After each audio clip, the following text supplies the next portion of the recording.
aujourd'hui avec le patron de la jupe Brume de Dirando. C'est une jupe qui se réalise en jersey, en version taille haute, en version mini arrivant mi-cuisse ou en maxi arrivant sous le genou. Donc moi je l'ai fait à la version mini. Que vous dire sur ce patron? Alors déjà, je sais que la semaine dernière, j'ai un peu critiqué un patron et les explications. Et bien en tout cas, avec Dirando, j'ai quand même pas mal de leurs patrons. J'avais fait la robe Harum, la Mélilo, la jupe qui s'évase Chardon. Et en fait, à chaque fois, je suis une fan complète des explications. Quand j'avais fait la chemise Mélilo, c'était clairement au-dessus de mon niveau, on était sur du 4 sur 5 et à l'époque je devais peut-être faire du 2 sur 5 et encore. Et franchement, en suivant tout patiemment les explications, c'était très bien passé. En plus, il y a des aides sur internet, sur leur site, mais aussi sur d'autres blogs. Notamment à l'époque, c'était le blog de Sandra by Hand, je crois que c'est comme ça, avec Clopiano. Elles avaient fait tous les deux un tutoriel pour comment bien coudre la Mélilo. Mais dans tous les cas, les explications étaient comme plus ou moins limpides. En tout cas, pour quelqu'un qui faisait un 4 sur 5, c'était bien expliqué. Donc de base, j'ai adoré coudre cette jupe. J'ai adoré avoir quelque chose qui va exactement à nos mensurations, parce que sur le blog de Dirando, la créatrice explique comment passer d'une taille 38 à une taille 40 ou l'inverse par rapport à la taille et aux hanches. Et ce qui fait qu'en fait c'est vraiment personnalisé. Là c'est juste pour vous montrer, ça vous dira rien par rapport à vous, mais moi j'ai la taille qui est plus épaisse que mes hanches. Je fais un 40 à la taille et un 38, ce qui fait que sur une jupe classique, globalement je vais raboter un peu plus ou voilà, ou peut-être des fois je vais rien faire. Sauf que là, si j'étais partie d'un 40 et que j'avais fait juste un 40 partout, ça m'aurait fait trop de tissu et ça aurait pas été saillant. Et ce qui n'est pas le but avec une jupe crayon quand même. Voilà, donc en fait, là quand vous avez votre partie de patron, en fait elle vous demande de l'agrandir, enfin elle vous explique exactement comment il faut faire. Il faut juste se laisser guider et ça passe très bien. On a très peu de pièces à décalquer dans ce patron. On a quand même quelques découpes, faut pas se le cacher. Donc ça c'est le devant et le dos, donc il y a quand même quelques découpes, mais en fait globalement ça va très vite. À côté de ça, on a besoin de à peu près 70 cm même pas un mètre de tissu pour la faire.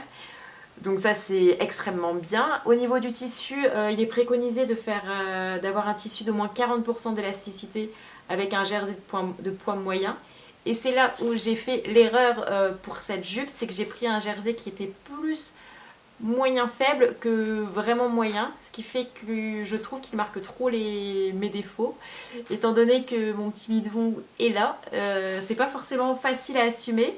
Alors je l'ai portée, elle est super à l'aise. La taille, je pense qu'elle me va, mais je pense que là c'est quand même dû plus au jersey qu'au patron. Elle va mouler vraiment des parties qui ne sont pas à mouler pour moi. Voilà. Vous allez voir sur la vidéo. Mais en tout cas, voilà, tout se fait à la surjeteuse. Je l'ai fait en moins d'1 heure. Je vais juste regarder, j'avais vu quelles modifications j'avais faites. Ouais, voilà, je suis partie d'un taille 40 en 38 sur les hanches. Une autre modification, j'ai pas fait les surpiqûres à l'aiguille double. On doit en faire un peu partout. Tout ça pour un peu aplatir les marges de couture et pour faire le style. Sauf que moi je vous disais que j'avais un petit souci avec mon aiguille double, j'ai pas de porte-cône autre, ce qui fait qu'en fait quand je couds à l'aiguille double, mon deuxième fil je le tiens à la mano comme ça. Autant vous dire que c'est pas top, qu'il faudrait que j'investisse, mais j'avais acheté chez Rascol un porte-cône. Et quand ce colis est arrivé chez moi dans ma boîte aux lettres, en fait il avait été vandalisé, donc le porte-cône je l'avais pas eu, puis j'avais pas refait de commande, et voilà. Donc fin de l'histoire, et je l'ai pas refait, mais il faudrait que j'y pense. Ensuite, le tissu il vient de chez Benitex, c'était un jersey, mais je pense que c'est un jersey de coton, mais j'ai un petit doute. Je l'avais payé à peu près 4 €, voilà, donc il a bien les 40% d'élasticité, très important, nous insistons. Sinon, est-ce qu'on recommande? On recommande, pourquoi? Parce que facile à faire. On recommande si votre morphologie pas vous le permet, parce que toutes les morphologies peuvent se le permettre, mais si votre vision de vous vous permet de porter ça, parce que disons que ça moule quoi en fait, tout simplement. Je pense que je n'ai plus rien à dire sur cette jupe. J'essaierai de la refaire dans un tissu plus épais. Pourquoi pas en noir, parce que je trouve que le rendu est quand même super sympa et pour l'hiver et pour l'été. Et peut-être dans une couleur plus flashy si je vois que ma deuxième réalisation en noir est plus flatteuse pour ma morphologie. Dans ce cas-là, je me tenterai peut-être quelque chose d'autre. Voilà, en tout cas j'ai adoré ce patron, je vous le recommande. Et puis je vous dis à la prochaine.